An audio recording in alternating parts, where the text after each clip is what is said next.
बूढ़ी स्त्री अपने एक पोती के साथ रहा करती थी, जिसका नाम था चंदा।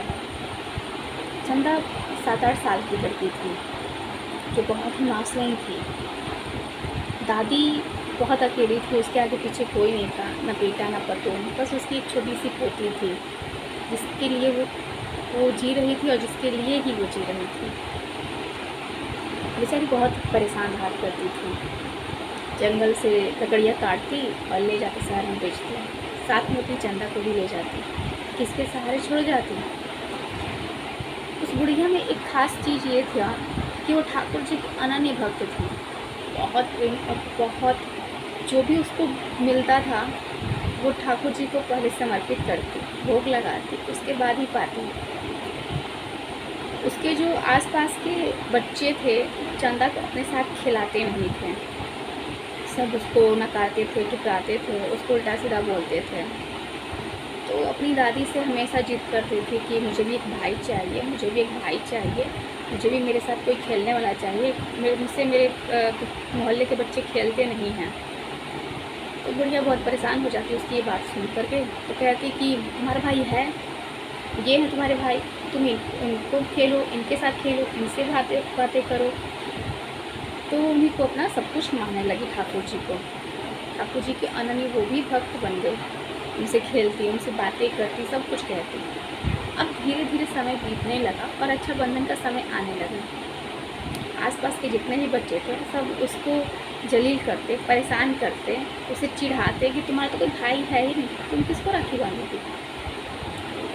तब वो अपनी दादी से रोते रोते कहने लगी कि दादी, मेरा भाई तो ये है, लेकिन मेरा भाई कहाँ है जिसे मैं अपनी राखी बांधूँ, मुझे भी राखी का त्यौहार मनाना है। बहुत रो रही थी, खाना पीना सब त्याग दी थी। तो बुढ़िया ने परेशान होकर के सोचा कि बच्ची है, कुछ भी कह देंगे संभल जाएगी। तो उन्होंने कहा कि तुम्हारा भाई जंगलों में रहता है, वो आएगा और तुमसे राखी बांधवा लेगा। लेकिन उस छोटी बच्ची को सब्र कहाँ। जब ये बात उसने सुना तो बस जंगल की ओर निकल पड़ी। जंगल में अपने ठाकुर जी को चिल्लाने लगी, भैया भैया भैया भैया। जंगल के रास्तों में बहुत ही कंकड़, बहुत ही कांटे, बहुत कुछ था। रुकती निकालती फिर चल देती, रुकती निकालती फिर चल देती। उसके पाँव पूरे जख्मी हो गए थे, खून से लथपथ हो गए थे उसके पाँव, लेकिन फिर भी उन्होंने छोड़ा नहीं अपने ठाकुर जी को पुकारने से। भैया भैया भैया करती रहती और निकल पड़ी। जब ठाकुर जी को यह देख करके उनका कलेजा पसीज गया, वो पिघल गए उसकी भक्ति देख करके, उसकी मासूमियत देख करके। तब वो एक बालक के रूप में आए जो 17-18 साल के थे, आए और उसे अपने पास बैठाया, बुलाया और कहा कि तुम किसे ढूंढ रही हो। मैं तो यही हूँ, तुम एक बार आवाज़ लगाती मैं पुनः आ जाता, इतनी दूर तुमको आने की क्या ज़रूरत थी। तो उसने कहा कि भैया मुझे आपसे राखी बंधवानी है, आपको राखी बांधनी है, आप आइए हमारे यहाँ और हम आपको राखी बांधेंगे और सबको दिखाएंगे कि मेरा भी भाई है और मेरे लिए बहुत सारे तोहफे भी लेकर आया है। तो ठाकुर जी ने कहा कि ठीक है, तुम अब घर जाओ, मैं कल सुबह तुमसे मिलने ज़रूर आऊँगा और तुमसे ही राखी बंधवाऊँगा। जाओ, तुम्हारी दादी परेशान हो रही होंगी, तड़प रही होंगी तुम्हारी याद में। जैसे तैसे उन्होंने उसको समझाया बुझाया और घर वापस भेजा। घर आकर के दादी उसे अपने हृदय से लगाती और कहती थी, बेटिया तुम कहाँ थी। तो उन्होंने सारी वेतन बताए। तो बुढ़िया को लगा होगा कि जंगल में कोई लड़का मिला होगा जिसे अपना भाई मानती है। अब वो सुबह होने का इंतज़ार करने लगी। सुबह हुआ, सब लोग अपने राखी बंधवा करके इसको चिढ़ा रहे हैं, दिखा रहे हैं, और वो भी है कि कह रही है कि मेरा भाई ज़रूर आएगा। फिर 18 साल का वो लड़का आता है और उसे राखी बंधवाता है और साथ में ढेर सारे खिलौने, तोहफे, कपड़े सब कुछ लेकर के आता है। तब बुढ़िया ने कहा कि बेटा ये सब कौन लेकर आया। तो बोले मेरे भैया ले आए हैं, वही ये सब दिए हैं। तो कौन थे वो, कैसे दिखते थे।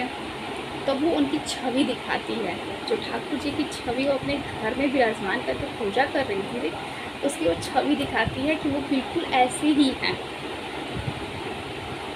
तब बुढ़िया रोते रोते फपक के खूब तड़प कर के उनके चरणों में पड़ जाती है और कहती है आप आए तो आप मुझसे मिलने चले गए, मुझे दर्शन दिए बगैर चले गए।